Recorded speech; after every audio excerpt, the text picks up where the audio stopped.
नमस्कार दोस्तों आज हम जिस टॉपिक के बारे में बात करने जा रहे हैं वो टॉपिक बोर्ड एग्ज़ामिनेशन 2022-23 की दृष्टिकोण से बहुत ही इम्पोर्टेंट है। हमारा टॉपिक है जल संग्रहण क्या है, इसको किस प्रकार से उपयोग में लाकर मनुष्यों को, जंतुओं को तथा वनस्पतियों को लाभ पहुंचा सकते हैं। तो आइए देखते हैं। दोस्तों, टॉपिक बहुत ही अच्छा है और इसके बारे में हम विस्तृत चर्चा करेंगे। वीडियो थोड़ा लंबा हो सकता है, तो आइए देखते हैं। तो सर्वप्रथम हम यह देखेंगे कि जल संग्रहण क्या है, उसके बाद जल संभर प्रबंध क्या है वो सब देखेंगे। तो आइए देखते हैं। तो क्वेश्चन बहुत ही अच्छा है कि ये देखिए, क्वेश्चन बहुत ही इम्पोर्टेंट क्वेश्चन है।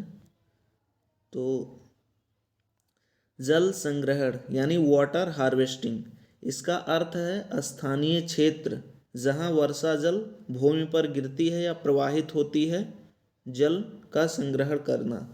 मतलब जल संग्रहण का अर्थ है कि जहां वर्षा होती है भूमि पर, उस जल को जो प्रवाहित होती है उसको कहीं एकत्रित, मतलब संग्रह करना, एकत्रित करना ही जल संग्रहण कहलाता है।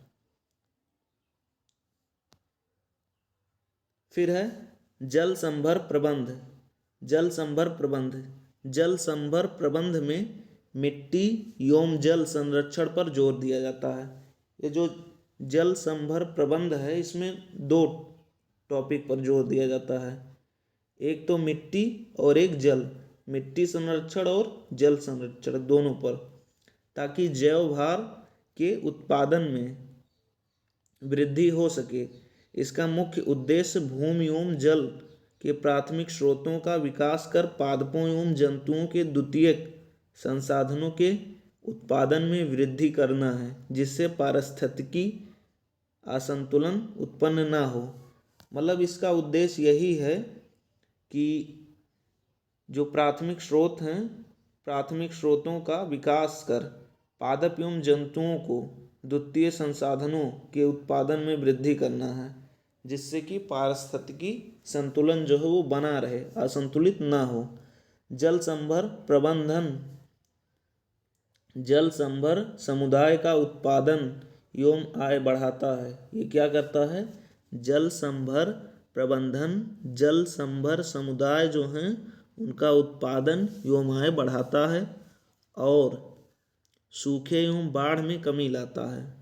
सूखा और बाढ़ दोनों में कमी लाता है यह प्रक्रिया करने से, तथा प्रवाह के बांधों एवं जल संसाधनों की आयु बढ़ती है। जो प्रवाह के बांधों हैं और जल संसाधन हैं उनकी जो आयु है वो बढ़ता है इससे। उसके बाद हम देखेंगे कि जल संग्रहण के परंपरागत विधियां क्या हैं। तो इसके परंपरागत विधियां क्या हैं, तो आइए देखते हैं। भारत में अधिकाधिक वर्षा जल जो भूमि पर गिरता है, भारत में एक बहुत बड़े क्षेत्र पर जो वर्षा है वो भूमि पर ही होती है। वैसे पूरे भारत में वर्षा होती है, वही राजस्थान का कुछ एरिया छोड़ के। तो देखते हैं। को रोकने के लिए स्थानीय लोग अनेक जल एकत्रीकरण विधियों को अपनाते हैं। जो जल संग्रह की परंपरागत विधियां हैं वो स्थानीय लोग किस प्रकार से अपनाते हैं उसको हम देखते हैं। तो स्थानीय लोग क्या करते हैं, वो निम्न विधियां अपनाते हैं। नंबर 1 क्या है? छोटे गड्ढों तथा झीलों या तालाबों की खुदाई। स्थानीय लोग क्या करते हैं? छोटे छोटे गड्ढे या तालाब या झील का निर्माण करते हैं जिससे जल संग्रहण किया जा सके। नंबर 2 क्या है? छोटे मृदा बांधों का निर्माण तथा तटबंधन करना।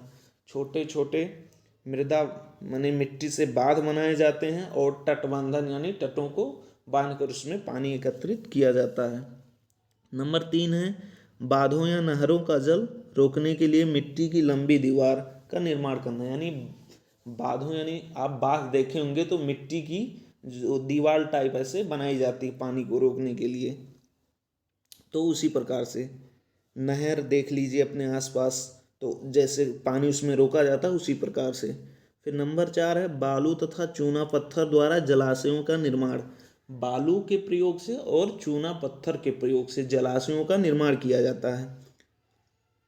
नंबर 5 है घरों की छतों के ऊपर जल संचयन इकाइयों की स्थापना करना। जो घर है उसका जो छत है उस पे भी हम जल संग्रह कर सकते हैं।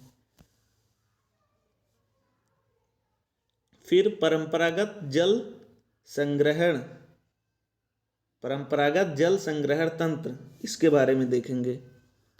तो बड़े समतल भूभाग में, जो बहुत बड़ा समतल भूभाग होता है, जल संग्रहण स्थल मुख्यतया अर्धचंद्राकार मिट्टी के गड्ढे या निचले ढलान वाले स्थानों पर, मतलब आप जैसे डैम हम देखते हैं तो अर्धचंद्राकार की वो बना होता है पानी रोकने के लिए, तो उसी प्रकार से भूमि पर मतलब बना सकते हैं गड्ढे या निचले ढलान वाले, जहाँ गड्ढे हों या निचले ढलान हो वहाँ अर्धचंद्राकार ऐसे बनाकर हम पानी को रोक सकते हैं। वर्षा ऋतु में जल प्रवाह के मार्ग में, जब वर्षा ऋतु आती है तो वर्षा ऋतु में जल प्रवाह के मार्ग में कंक्रीट या छोटे कंकड़ पत्थरों द्वारा एनीकट या चेक डैम बनाए जाते हैं। एनीकट या चेक डैम बनाए जाते हैं और इसका मुख्य उद्देश्य जल के भौम स्तर में सुधार करना है। इसका जो मुख्य उद्देश्य क्या है, भूमिगत जल जो है उसमें वृद्धि करना है, सुधार करना है। जो मानसून के दौरान भर जाते हैं, जब मानसून आता है बारिश होती है तो भर जाते हैं, तथा मानसून के बाद लगभग अगले 6 महीने तक जल की आपूर्ति करते रहते हैं और जल की आपूर्ति संचयन जो है बनाए रहते हैं। इसका मुख्य प्रयोजन भूपृष्ठ पर वर्षा जल को रोक कर रखना मात्र नहीं है। इसका जो मुख्य प्रयोजन या उद्देश्य है वो क्या है, भूपृष्ठ पर वर्षा जल को रोक कर रखना मात्र नहीं है, वरन वर्षा जल को भूमि के नीचे संचित कराना, यानी वही भूमिगत जल को, जल स्तर को बढ़ाना है, जिससे भौम जल यानी ग्राउंड वाटर स्तर बढ़ जाए। भूमि में संग्रहित जल के विभिन्न लाभ हैं। जो भूमि है, भूमि में जो संग्रहित जल है उसके विभिन्न लाभ हैं। नंबर 1 क्या है, भूमि में संग्रहित जल वाष्पित नहीं होता है। जो भूमि के अंदर भूमिगत जल है वो वाष्पित नहीं होता है। नंबर 2 क्या है, भूमि में संग्रहित जल कुओं को भरने के लिए फैल जाता है। जो भूमि में संग्रहित जल है वो जो कुआं की जो होती खुदाई किया जाता है तो जो कुआं है, कुआं का जल स्तर ऊपर उठता है उसके बाद, और विशाल क्षेत्र में फसलों के लिए नमी उपलब्ध कराता है और फसल वगैरह कृषि करने के लिए विशाल बहुत बड़े भूभाग पर नमी भी उत्पन्न कराता है। नंबर 3 है, भूमि में संग्रहित जल मच्छरों के प्रजनन को नहीं बढ़ाता है। तालाबों अथवा कृत्रिम सरोवरों में एकत्रित स्थिर जल से भिन्न, मतलब जो भूमिगत जल है उसमें मच्छर वगैरह नहीं पैदा हो सकते, लेकिन जो तालाब या सरोवर है उसमें मच्छर वगैरह प्रजनन कर सकते हैं। नंबर 4 है, भूमि में संग्रहित जल मानव तथा जंतु अपशिष्टों द्वारा प्रदूषित होने से सुरक्षित रहता है। जो भूमिगत जल है उसको मानव और जंतुओं के अपशिष्टों द्वारा प्रदूषित होने नहीं हो पाता है, लेकिन वही तालाब, पोखरा, झील वगैरह का जो है वो प्रदूषित हो जाता है तो उससे भी बचता है। फिर हमारा जो नेक्स्ट टॉपिक है वो है प्रदूषण क्या है। गंगा का प्रदूषण आज भी भीषण समस्या है। इसको रोकने के लिए क्या क्या विधियां अपनाई गई हैं। तो जो हमारा नेक्स्ट क्वेश्चन है वो है प्रदूषण क्या है। गंगा का प्रदूषण आज भी भीषण समस्या बना हुआ है। इसको रोकने के लिए क्या क्या विधियां अपनाई जानी चाहिए, तो इसके बारे में देखते हैं। तो वायु, जल तथा भूमि में अवांछित अत्यधिक पदार्थों का एकत्रित हो जाना अथवा पदार्थों की मात्रा में अवांछनीय परिवर्तन जिससे प्राकृतिक पर्यावरण प्रभावित होता है, प्रदूषण कहलाता है। वायु, जल तथा भूमि, उसमें अवांछित अत्यधिक पदार्थों का एकत्रित, यानी बिना काम के जो दूषित पदार्थ, खतरनाक पदार्थ हैं वो जब एकत्रित हो जाते हैं अथवा पदार्थों की मात्रा में अवांछनीय बढ़ जाती है तो उससे क्या होता है, पर्यावरण प्रभावित होता है और उसको ही प्रदूषण कहते हैं। प्रदूषण जो है वो कई प्रकार के होते हैं। जल प्रदूषण होता है, वायु प्रदूषण होता है, ध्वनि प्रदूषण होता है, स्थल प्रदूषण भी होता है। तो कई प्रकार के प्रदूषण बनाए गए हैं, कई भागों में बांटा गया है। तो ये जल प्रदूषण के बारे में इसमें हम देखेंगे। बात हो रही है गंगा नदी का प्रदूषण। गंगा नदी का प्रदूषण यानी pollution of river Ganga, river Ganga के बारे में कि ये कैसे। तो जो गंगा है वो अपने देश की सर्वाधिक महत्वपूर्ण नदी है। गंगा जो है भारत की सबसे लंबी नदी की श्रेणी में आती है और सबसे पवित्र नदी मानी जाती है। गंगा को माता का दर्जा दिया गया है। कुछ समय पहले तक गंगा जल में खराब ना होने का गुण था। कुछ समय पहले मतलब पहले क्या था कि गंगा का जल है, गंगा जल आप भर के किसी भी बोतल डब्बे में रख दीजिए, वो खराब नहीं होगा चाहे जितने वर्ष रहे। लेकिन अब धीरे धीरे उसका जो ये गुण है वो खत्म होता जा रहा प्रदूषण के कारण। प्रदूषण इतनी बड़ी मात्रा में बढ़ रही है इसके कारण। निर्मल जल वाली यह नदी अपने देश में 5 करोड़ से अधिक व्यक्तियों की आवश्यकताओं। ये जो गंगा है, गंगा के किनारे जितने भी शहर बसे हैं और जितने भी मैदानी एरिया हैं, गंगा का मैदान सबसे बड़ा, तो उसमें जो गंगा नदी है उससे 5 करोड़ से भी अधिक व्यक्तियों को सिंचाई, पानी आपूर्ति आदि मिलती है। इस पवित्र मानी जाने वाली नदी का उद्गम गंगोत्री ग्लेशियर में भागीरथी के रूप में होता है। इसका जो उद्गम है वो गंगोत्री ग्लेशियर में भागीरथी के रूप में होता है। देवप्रयाग में भागीरथी, अलकनंदा और मंदाकिनी। देवप्रयाग उत्तराखंड में एक स्थान है, वहाँ पर भागीरथी, अलकनंदा और मंदाकिनी से जुड़कर यह गंगा बन जाती है। तो गंगा कहीं से निकलती नहीं है, बनती है। देवप्रयाग में भागीरथी नदी, अलकनंदा और मंदाकिनी जब मिलती हैं तो वही गंगा का निर्माण हो जाता है, बन जाती हैं।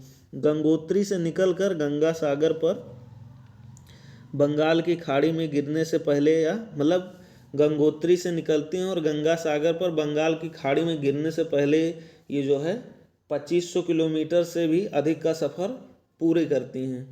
यानी भारत की सबसे लंबी नदी गंगा ही है। मार्ग में यह उत्तराखंड, उत्तर प्रदेश।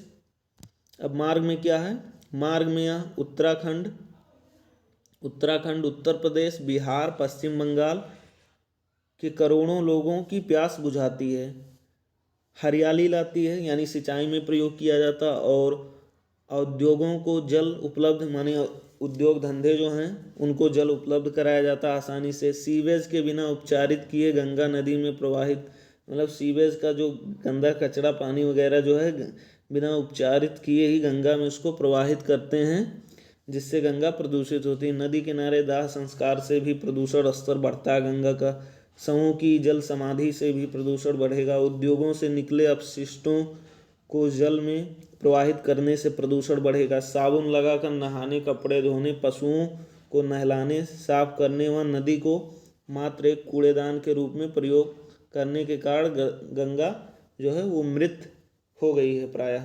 तो ये सब प्रदूषण के कारण हैं कि सीवेज का कचरा, उद्योग धंधे के निकले गंदे कचड़े, साबुन लगाकर नहाना, उसमें नाली गिराना, ले जाना नाली का पानी बिना उपचारित किए, तो ये सब प्रदूषण हैं। यही सब जो हैं गंगा को प्रदूषित करते हैं। कूड़ा उसमें बहा देना, इसमें प्रदूषण घातक स्तर पर पहुंच गया है। जो प्रदूषण है वो घातक, इसकी बायोकेमिकल ऑक्सीजन डिमांड यानी BOD में बेतहाशा वृद्धि हो रही है। वह घुलित ऑक्सीजन यानी डिजॉल्व्ड ऑक्सीजन यानी DO जो है, घुलित ऑक्सीजन जो गंगा के पानी में उसकी मात्रा कम हो रही है। इन सभी तथ्यों को दृष्टिगत रखते हुए गंगा सफाई अभियान प्रारंभ हुई। ऐसी ही एक योजना थी, मतलब इसको गंगा सफाई अभियान इसके लिए चलाया गया, एक योजना थी। और यह योजना क्या है, गंगा एक्शन प्लान। तो ये क्या है, गंगा एक्शन प्लान, इसके बारे में देखते हैं। गंगा नदी में प्रदूषण की समस्या से निपटने के लिए गंगा एक्शन प्लान यानी GAP नामक एक परियोजना 14 फरवरी 1986 से प्रारंभ की गई। यानी गंगा एक्शन जो प्लान है वो गंगा को स्वच्छ बनाने के लिए 14 फरवरी 1986 में प्रारंभ की गई। इसके प्रमुख उद्देश्य थे वाहित मल यानी सीवेज का नदी में सीधा विसर्जन रोककर जल की गुणवत्ता में सुधार, औद्योगिक अपशिष्टों से नदी का बचाव, सामुदायिक शौचालयों का निर्माण, घाटों का विकास, नदी की जैविक विविधता का संरक्षण, विद्युत सौदाह गृहों का निर्माण तथा अन्य नदियों के लिए एक आदर्श मॉडल का विकास। मतलब ये अगर इतना सब हो जाए तो अन्य नदियों को स्वच्छ बनाने के लिए एक ये मतलब आदर्श विकास होगा। फिर है नमामि गंगे कार्यक्रम। ये भी गंगा को स्वच्छ बनाने के लिए चलाया गया। तो देखते हैं इसके बारे में।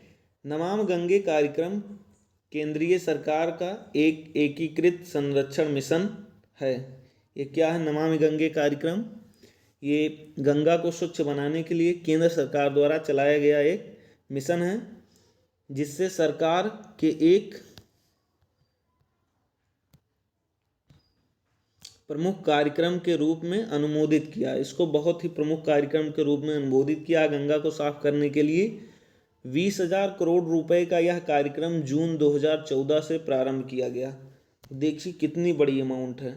गंगा को स्वच्छ बनाने के लिए 20,000 करोड़ रुपए का यह कार्यक्रम जून 2014 में प्रारंभ किया गया। ये जो कार्यक्रम है इसके प्रमुख उद्देश्य हैं। क्या क्या उद्देश्य हैं? नंबर 1 है इसके प्रमुख उद्देश्य हैं। नंबर 1 क्या है? प्रदूषण का प्रभावशाली ढंग से नियंत्रण पाना, मतलब प्रदूषण पर नियंत्रण पाना और इसे समाप्त करना, पहला हो गया। दूसरा है राष्ट्रीय नदी गंगा का संरक्षण। इस कार्यक्रम के प्रमुख भाग यानी गंगा का बचाव संरक्षण करना, ये राष्ट्रीय नदी है भारत की। फिर है वाहित मल उपचार सुविधाओं का विकास। वाहित जो मल हैं उस सुविधाओं का विकास करना कि ये गंगा में ना जाएं। फिर नदी के सतह की सफाई करना, नदी के किनारे वनीकरण करना, औद्योगिक अपशिष्टों की निगरानी कि ये गंगा में ना बहाए जाएं। फिर रिवर फ्रंट बनाना, जैसे लखनऊ का गोमती नगर में एक है तो रिवर फ्रंट बनाना। फिर जैव विविधता संरक्षण यानी बायोडाइवर्सिटी और जन जागरूकता अभियान और गंगा ग्राम। तो इन सब उपायों द्वारा हम गंगा को स्वच्छ बना सकते हैं। छोटे छोटे प्रयासों से ही गंगा को स्वच्छ बनाया जा सकता है। इसमें सभी का योगदान होना चाहिए।